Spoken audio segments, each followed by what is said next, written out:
की बात नहीं ना सुन रहे स्वास्थ्य। अरे स्वस्थ हम लोग स्वस्थ उतरेंगे। अब बताइए सही बात को, सही आवाज को अगर नहीं उठाएंगे स्वास्थ्य मंत्री जी इरफान अंसारी जी, आपको निधराम कर देंगे। दिन में भी आपको देवेंद्रनाथ महतो का सपना आएगा, ये चीज जान लीजिए। भी जोश में रहते हैं, स्वास्थ्य मंत्री भी जोश में रहते हैं, तो फिर टकराव तो बड़ी होगा, दिलचस्प होगा, पूरा देखने के योग्य होगा, पूरा झारखंड के लोग देखेंगे करेंगे। तो कह रहे हैं स्वास्थ्य मंत्री जी हम स्वास्थ्य विभाग को चमका कर कहाँ चमका रहे हैं, कैसे चमका रहे हैं? देखिएगा ना फाइल अंदर अंदर आ रहा है, इसीलिए हम उसको आईना दिखा रहे हैं पहले। ये माननीय मंत्री जी बाद में नहीं बोलेंगे हमको छोड़ दो और बाकी लोग को ले लो, इरफान अंसारी को तो छोड़ दो। जब इतना बड़ा मामला है तो फिर क्यों नहीं स्वास्थ्य मंत्री एक्शन ले रहे हैं? स्वास्थ्य मंत्री पैसा खा करके मस्त है, आप कैसे कह रहे हैं कि पैसा खा के? तो क्यों तो एक्शन नहीं हो रहा है? एक्शन नहीं हो रहा है, इस आधार पे हम कह रहे हैं। अगर इस मामले को स्वास्थ्य मंत्री जी संज्ञान में नहीं लेते हैं तो कब तक फिर आप सड़क पर उतर कर आंदोलन? एक सप्ताह अल्टीमेटम देवेंद्रनाथ महतो का पत्थर का लकीर है कि एक सप्ताह के अंदर अगर काउंसिल को रजिस्ट्रार सह सचिव झारखंडी माटी पुत्र नहीं मिलता है तो हम लोग काउंसिल का ताला बंद कर देंगे। स्वास्थ्य मंत्री इरफान अंसारी जी का आवास को घेराव कर देंगे, पूरा राज्य का चक्का जाम कर देंगे और झारखंड बंदी तक का ऐलान करेंगे, चाहे लाठी डंडा केस मुकदमा जेल जो करना करते रहिए। सर्वप्रथम उपस्थित लोकतंत्र के चौथे स्तंभ, समाज के आईना, तमाम मीडिया बंधु को बहुत बहुत धन्यवाद और बहुत बहुत आभार। और आज का प्रेस कॉन्फ्रेंस का मुख्य उद्देश्य है, जैसा कि आप लोग जानते हैं झारखंड प्रदेश त्याग बलिदान कुर्बानी के परिणाम स्वरूप मिला है कि अबुआ दिसुम अबुआ राज का सपना साकार होगा। लेकिन 25 साल के झारखंड में देख रहे हैं कि लगातार हर विभाग में सिर्फ और सिर्फ भ्रष्टाचार ही भ्रष्टाचार, लूट ही लूट मचा हुआ है। और हम लोग लगातार लड़ाई लड़ रहे हैं, चाहे वो अवैध कोयला खनन की बात हो, अवैध बालू खनन की बात हो, या अवैध यहाँ जमीन बिक्री की बात हो, यहाँ नियुक्ति घोटाला की बात हो, नौकरी को सेटिंग वेटिंग की बात हो। हर मामले पर हम लोग आगे आकर के प्रत्यक्ष रूप से लड़ रहे हैं। लेकिन आज हम आपके चैनल के माध्यम से एक सनसनीखेज भ्रष्टाचार का खुलासा करने जा रहे हैं। और यह भ्रष्टाचार है झारखंड सरकार के स्वास्थ्य, चिकित्सा, शिक्षा एवं परिवार कल्याण विभाग झारखंड सरकार के द्वारा जो संचालित है झारखंड स्टेट फार्मेसी काउंसिल। इसका कोई माय बाप नहीं है, जो मन सो जहां जहां से आकर के जितना चाहे उतना लूट मचाए हुए हैं। और यह बात हम ऑथेंटिक रूप से कहना चाहते हैं, क्योंकि पिछले 1 साल से झारखंड स्टेट फार्मेसी काउंसिल के पास कोई आधिकारिक रूप से, अस्थायी रूप से रजिस्ट्रार सह सचिव नहीं है। यहाँ गलत तरीके से मेंबर का, अध्यक्ष का, उपाध्यक्ष का, रजिस्ट्रार का चयन हुआ है और वो लोग अपने हिसाब से बंदरबाट कर रहे हैं। यह मामला सदन में भी विधायक आदरणीय टाइगर जयराम महतो जी के द्वारा और विधायक माननीय सरयू राय के द्वारा सदन में भी बजट सत्र के दौरान उठा था, लेकिन कोई कार्रवाई अभी तक नहीं हुआ। और हम लोग आज प्रेस कॉन्फ्रेंस के माध्यम से आज बताना चाहते हैं, जो हम लोग को उड़ती खबरों से जो जानकारी मिला है, अभी 5 मनोनीत सदस्य का झारखंड स्टेट फार्मेसी काउंसिल में 5 माननीय सदस्य का मनोनीत करना है, जिसमें गैर झारखंडी बाहर के लोग लाखों लाख, करोड़ों करोड़, अरबों अरब, बोरा के बोरा पैसा पहुंचा करके उन लोग अपना नाम को चयन कराने के लिए अपना फाइल को आगे बढ़ाए हैं। अगर ऐसा होता है तो देवेंद्रनाथ महतो उलगुलान करेगा, इस राज्य को बाहरी के गोद में धकेल करके इस राज्य को लूटने नहीं देंगे, बर्बाद होने नहीं देंगे। और आज हम मांग करते हैं कि झारखंड स्टेट फार्मेसी काउंसिल तो एक तरीके से पूरी तरह भंग है, बस खानापूर्ति के के लिए, लूट मचाने के लिए अपने अपने तरीके से चला रहा है। पिछले 1 साल से जो तत्कालीन 1 साल पहले, यानी संभवतः तिथि 5 मई 2024 को तत्कालीन सचिव कौशलेंद्र सिंह जी का आकस्मिक निधन के बाद अभी तक काउंसिल को अस्थायी रजिस्ट्रार सह सचिव का नसीब नहीं हुआ है। उसके बाद हम लोग के आंदोलन के परिणाम स्वरूप की काउंसिल में रजिस्ट्रार दीजिए, यहाँ परीक्षा नहीं हो रहा है, यहाँ सही से स्टूडेंट का करियर बर्बाद हो रहा है, भविष्य बर्बाद हो रहा है। तो अंततः 6 महीना बाद बड़ी चालाकी के साथ विधानसभा चुनाव आचार संहिता के 1 दिन पहले, यानी 14 अक्टूबर 2024 को आनन फानन में एक दामाद को बैठा दिया गया। और जैसे ही दामाद प्रशांत पांडे जी को बोला गया कि औपबंधिक यानी अस्थाई प्रभार मात्र के लिए इसको नियुक्ति किया जाता है। उस समय से लगातार आंदोलन किया जा रहा है। आपको आश्चर्य होगा, हम बता दे रहे हैं कि आवेदन जाने के बाद महज एक दिन के अंदर 14 अक्टूबर को आप देख सकते हैं पेपर में कि यहाँ प्रशाखा पदाधिकारी, उप सचिव महोदय स्वास्थ्य विभाग का, अवर सचिव महोदय स्वास्थ्य विभाग का, स्वास्थ्य विभाग का सचिव महोदय समेत मंत्री जी का हस्ताक्षर सिर्फ और सिर्फ एक ही तारीख 14 अक्टूबर विधानसभा चुनाव का आचार संहिता से एक दिन पहले सब कोई सिग्नेचर किए। तत्कालीन मंत्री महोदय आचार संहिता का उल्लंघन करते हुए इसका नियुक्ति किए के अंतर्गत जो 120 कॉलेज के छात्र का भविष्य को हम लोग बर्बाद होने नहीं देंगे, हम लोग किसी भी हाल में होने नहीं देंगे।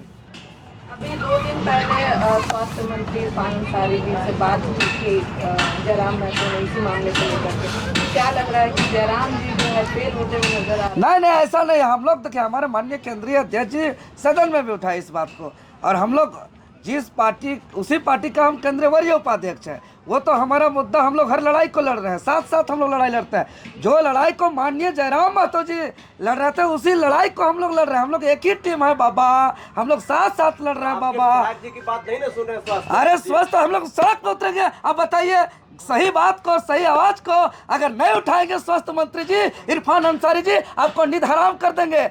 दिन में भी आपको देवेंद्र नाथ महतो का सपना आएगा, ये चीज जान लीजिए। क्या मजाक बना के रखे हैं? आप मंत्री बने, इसका मतलब थोड़ी कि आप झारखंड स्टेट फार्मेसी काउंसिल को भेज दीजिएगा बाहरी गोद में। ये होने नहीं देंगे इरफान अंसारी जी, सुन लीजिए। है, जाना पड़ेगा जामताड़ा में, आपका चक्का जाम कर देंगे, आपका पूरा ताला लॉक कर देंगे, हुड़का जाम कर देंगे माननीय स्वास्थ्य मंत्री जी का। राम महतो जी फोन से बात किए स्वास्थ्य मंत्री से, तो आप बातचीत की है उनसे? अरे हम लोग जाकर के जयराम जी बात किए, हमारे माननीय विधायक जयराम जी सदन में भी उठाए, लेकिन ये लोग पैसा का मोह में अंधा हो गया है। और फिर वहां से हमको अंदर खाने से सूचना आ रहा है कि फिर बाहरी लोगों को चयन करने का फाइल बन रहा है। तो हम आज प्रेस के माध्यम से साफ साफ हम कह रहे हैं, ये मेरा पत्थर का लकीर है, आप इसको गांठ बांध लीजिए। स्वास्थ्य मंत्री जी सुन लीजिए, अगर फाइल पास हुआ बाबा, और अगर बाहरी लोग काउंसिल में बैठा बाबा, तो बाबा इरफान अंसारी बाबा कोई नहीं बचाएगा। हम लोग चक्का जाम करेंगे, हम लोग विभाग का सारा काम को ठप करेंगे और इस्तीफा देने में मजबूर करेंगे। इस राज्य में ऐसा मंत्री का जरूरत नहीं है जो पहले आगाह करने के बावजूद राजहित में काम कर न सके, माटी पुत्र के हित में काम न कर सके, झारखंड आदिवासी मूलवासी के हित में काम न कर सके, उसको मंत्री पद से भी इस्तीफा का मांग करने का काम करेंगे। तो कह रहे स्वास्थ्य मंत्री की हम स्वास्थ्य विभाग को चमका कर, कहाँ चमका रहे हैं? कैसे चमका रहे हैं? देखिएगा ना, फाइल अंदर अंदर आ रहा है, इसीलिए हम उसको आईना दिखा रहे पहले। ये माननीय मंत्री जी बाद में नहीं बोलेंगे हमको छोड़ दो और बाकी लोग को ले लो, इरफान अंसारी को तो छोड़ दो, तो ये सब नहीं छोड़ेंगे। हम पहले बोल रहे हैं, चारों तरफ से घेरा जाएंगे। रिम्स में तो अच्छा इलाज हो ही रहा है, जैसे कि टाइगर जयराम महतो भी इलाज कराने गए थे, तो फिर सवाल कैसे उठा रहे हैं आप लोग? क्या बात करें, हम लोग तो देखिए गरीब पार्टी है, गरीब आदमी है, हम लोग मरे चाहे बचे, हम लोग को तो रिम्स के अलावा कोई ऑप्शन नहीं। खुद मेरा भी लाठीचार्ज हुआ था तो हम भी एडमिट थे 1 सप्ताह, आप लोग देखे होंगे। लेकिन इलाज कराने जाने मात्र से ही पूरा स्वास्थ्य विभाग चमक नहीं गया। आप कई विभाग के मंत्री देख रहे हैं कि बाहर एकदम प्लेन से जा रहे हैं अलग अलग राज्य इलाज कराने के लिए। ये भी तो आपको देखना होगा ना। तो नहीं ना कि आप इधर सड़क पर उतरने की बात कर रहे हैं और जयराम जी उधर जो है अपना कुछ और। नहीं, ऐसा नहीं। हम लोग जो जयराम जी जो आवाज़ उठाए उसी लड़ाई को हम आगे बढ़ा रहे हैं, और हम लोग फाइनली यही चाहते हैं कि राजहित में काम हो, झारखंड आदिवासी मूलवासी को सम्मान मिले, महापुरुष का बलिदान व्यर्थ न जाए, माटी पुत्र को सम्मान मिले, यही हमारा सपना है और यही हमारा चाहते हैं। काउंसलिंग में जब रजिस्ट्रार नहीं है तो काम कैसे हो रहा है?